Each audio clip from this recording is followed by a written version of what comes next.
Gold trusted gold buyers. మీరు తాకట్టు పెట్టిన బంగారాన్ని విడిపించి ఈ రోజు ఉన్న మార్కెట్ ధరకు కొనబడును.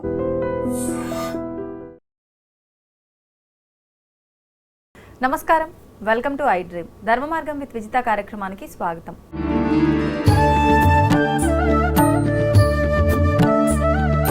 నమస్కారం గురుగారు.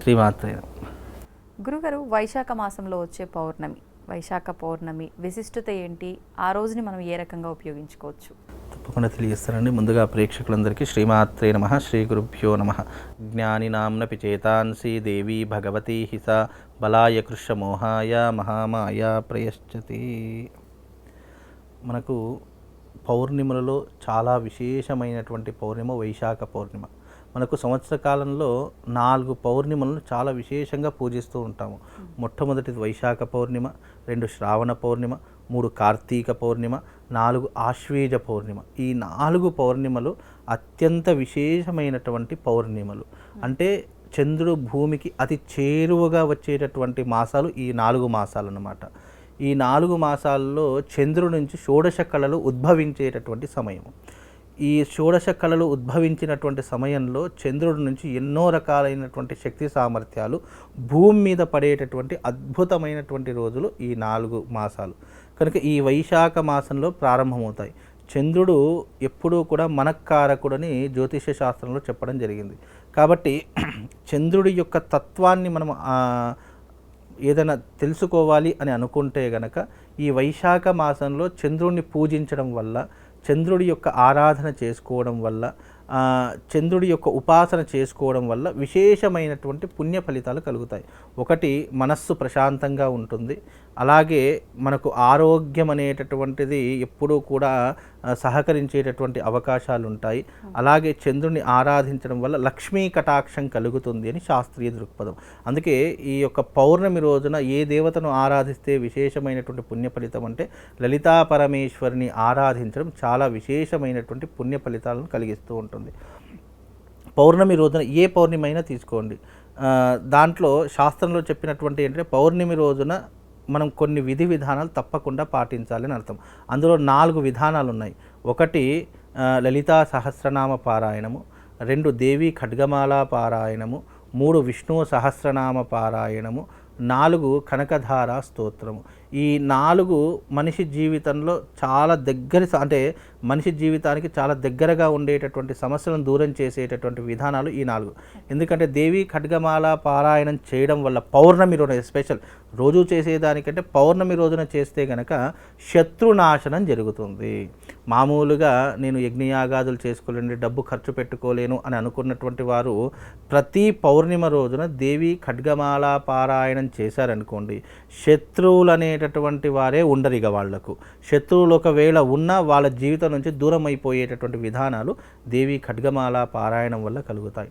లలితా సహస్రనామ పారాయణం, దీనివల్ల మనిషి ఆర్థిక పరిస్థితి బాగుంటుంది. వివాహం కానటువంటి వారికి వివాహం అవుతుంది. సంతానం లేనటువంటి వారికి మంచి సంతానం కలిగేటటువంటి అవకాశం ఈ లలితా సహస్రనామ పారాయణం చేయడం వల్ల కలుగుతుంది. అలాగే కనకధార స్తోత్రము, ఆర్థిక పరిస్థితి బాగాలేనండి, నేను చాలా అప్పుల ఊబిలో కూడికిపోయాను, ఇక నాకు చావే శరణ్యం, ఇక అంతకు మించి నాకు వేరే పరిస్థితి కనిపించడం లేదు అని అనుకున్నటువంటి వాడికి కూడా ప్రతి పౌర్ణమి రోజున కనకధార స్తోత్ర పారాయణం చేసుకో, నీ జీవితంలో నువ్వు చూడలేనంత డబ్బు చూస్తావు. అంత విశేషమైనటువంటిది కనకధార స్తోత్రము. విష్ణు సహస్రనామ పారాయణము, మీరు జీవితంలో ఉన్నత స్థాయికి వెళ్ళాలనుకున్నా, మీరు జీవితంలో అత్యద్భుతమైనటువంటి స్థితిలో ఉండాలి అని అనుకుంటే, అంటే ఒక స్టార్ సెలబ్రిటీ స్టేటస్లో ఉండాలి అని అనుకుంటే, జీవితంలో నిన్ను నలుగురితో పాటు కాకుండా నిన్ను ప్రత్యేకంగా చూడాలి అని అనుకుంటే, నువ్వు అనుకున్నది సాధించాలి అంటే విష్ణు సహస్రనామ పారాయణం చేసుకో. ఈ రకమైనటువంటి పారాయణాలు మీ జీవితాన్ని ఉద్ధరింపజేసేటటువంటి రోజులు. అవి ఏ రోజున చేస్తే బాగుంటుంది అంటే ఇదిగో ఈ పౌర్ణమి రోజున ఆచరించాలి. విశేషంగా ఈ పౌర్ణమి రోజున ఈ పఠనం చేయడం ద్వారా నీ జీవితంలో తిరుగుండదిగా. నీ జీవితాన్ని ఉద్ధరింపజేసుకోవడానికి, నీ జీవితాన్ని మార్చుకోవడానికి ఈ వైశాఖ పౌర్ణిమ రోజున ఈ రకమైనటువంటి విధానాలను చేసుకోండి. అదే రకంగా వైశాఖ పౌర్ణిమ అంటే స్వామివారి సత్యనారాయణ స్వామి వారి యొక్క వ్రతం చేయడానికి పరమ పవిత్రమైనటువంటి రోజు వైశాఖ పౌర్ణిమ. అందుకే ఈ వైశాఖ పౌర్ణిమ వచ్చిందంటే చాలా విష్ణుదేవుల ఆలయాలలో సామూహికంగా సత్యనారాయణ స్వామి వ్రతాలు జరుగుతూ ఉంటాయి, విష్ణు సహస్రనామ పారాయణాలు జరుగుతూ ఉంటాయి. అంటే ఈ వైశాఖ పౌర్ణిమ ఎవరికి అంకితం చేయబడింది అని అంటే కనుక, ఎవరికి డెడికేట్ చేయబడింది అంటే కనుక విష్ణుమూర్తికి అంకితం చేయబడినటువంటి రోజు ఈ వైశాఖ పౌర్ణిమ. అందుకే ఈ వైశాఖ పౌర్ణిమ మనిషి జీవితాన్ని ఉద్ధరింపజేసుకోవడానికి అని శాస్త్రం. ఎప్పుడైతే మనిషి యొక్క జాతకం బాగాలేదో, లేదా మనిషి ఎన్నో కష్టాల ఊబిలో కూడుకుపోయాడు అనుకున్నటువంటి సమయ సందర్భాల్లో ప్రతి మనిషికి చాలా అంటే వాడుక భాషలో మాట్లాడుతుంటారు, నాకంటూ ఒక రోజు రావాలి, నాకంటూ ఒక టైం రావాలి, నాకు వచ్చినప్పుడు నేనేంటో నిరూపించుకుంటాను అంటుంటారు సరే.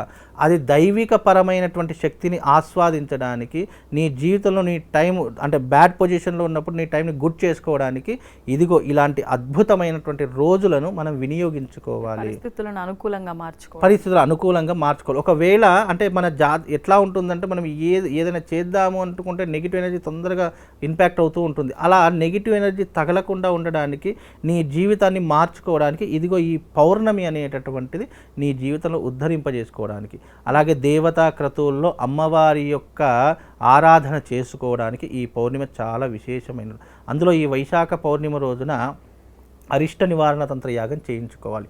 ఎందుకంటే జీవితంలో చాలామందికి డబ్బు లేకపోవడము, ఆరోగ్యం సహకరించకపోవడం, ఇంట్లో ఎన్ని ఉన్నా మనశ్శాంతి లేకపోవడము, గ్రహ సంచారం బాగా లేకపోవడము, ఇంట్లో ఆర్థిక పరిస్థితులు బాగా లేకపోవడము, లేదా నీ జీవితంలో శత్రుభీతి పెరిగిపోతుంది, శత్రువుల బాధ, నరదృష్టి, చెడు దృష్టి ఇలాంటివన్నీ కూడా నిన్ను పట్టి పీడిస్తున్నాయి అని అనుకున్నప్పుడు ఈ పౌర్ణమి రోజున అరిష్ట నివారణ తంత్ర యాగం చేసుకోండి. ఎందుకంటే ఈ అరిష్ట నివారణ తంత్రయాగము నీకున్నటువంటి అరిష్టాలు అంటే నువ్వు తెలిసి చేసినా తెలియకుండా చేసినా, నీ జాతకం ఉన్నా లేకపోయినా, నాకు జీవితంలో ఒక కనబడినటువంటి శక్తితో నేను యుద్ధం చేస్తున్నాను, నాకు అనేక రకాల ఇబ్బందులు ఎక్కడి నుంచి వస్తున్నాయో నాకు తెలియడం లేదు కానీ నన్ను చీకటిలో పడేస్తున్నాయి అనుకున్న ప్రతి ఒక్కరికి అరిష్ట నివారణ తంత్రయాగం అద్భుతంగా పనిచేస్తుంది.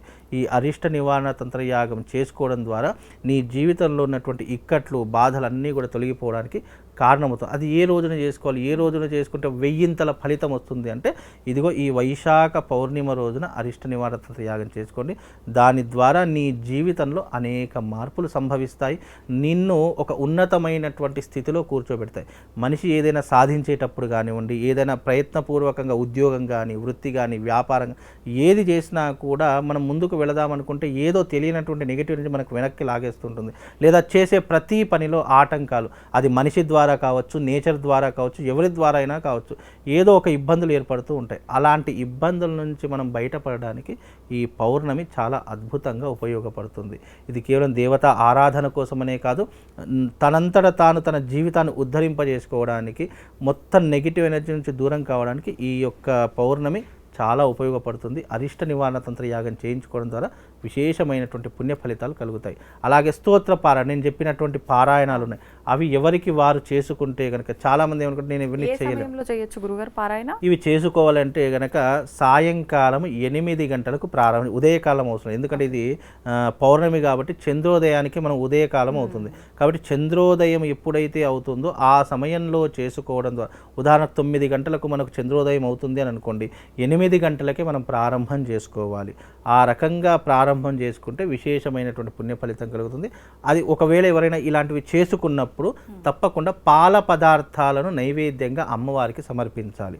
పాలతో చేసే ఏ పదార్థమైనా సరే అమ్మవారికి సమర్పించడం ద్వారా విశేషమైనటువంటి పుణ్యఫలాదులు మనకు కలిగి మన జీవితంలో ఉన్నటువంటి నెగిటివ్ ఇంపాక్ట్, చెడు దృష్టి, నరదృష్టి, గ్రహ దృష్టి ఇవన్నీ కూడా పటాపంచలైపోయేటటువంటి అద్భుతమైనటువంటి రోజు వైశాఖ పౌర్ణిమ. ఆ రోజున సామూహికంగా సత్యనారాయణ స్వామి వ్రతాలు జరుగుతాయి.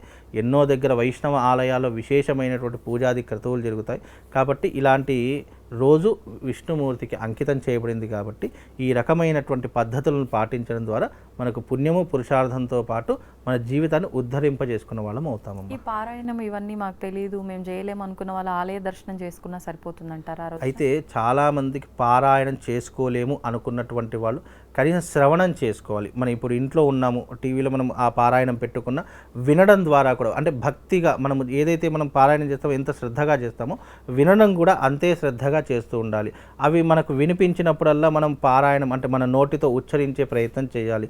ఏ శబ్దం వస్తే ఆ శబ్దం ఉచ్చరించే ప్రయత్నం చేయాలి. విష్ణు సహస్రనామం చేస్తున్నామండి అనుకుంటే కనుక విష్ణవే నమః విష్ణవే నమః అనుకుంటూ ఉచ్చరిస్తూ ఉండాలి. అది వినుకుంటూ ఆ భగవంతుని యొక్క నామస్మరణ చేసినా అదే రకమైనటువంటి పుణ్యం వస్తుంది. ఎందుకంటే కొంతమంది చదువుకునే వాళ్ళు ఉంటారు, కొంతమంది చదువు లేనటువంటి వాళ్ళు ఉంటారు. కనీసం వినికిడి ద్వారా, శ్రవణం ద్వారా కూడా పుణ్యము పురుషార్థం కలుగుతుందమ్మా.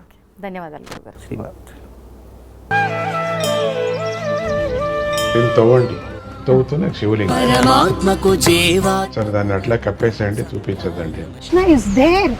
మూర్తి పూజ కాదు, సాక్షాత్ బ్రజేంద్ర నందన భగవాన్ ఉన్నారు మూర్తిలో. ఏమీ ఆశించకుండా ఆరాధించే వాళ్ళు కూడా ఉన్నారా ప్రభుజీ? నిజమైన భక్తి అంటే మనకు తెలియదు కాబట్టి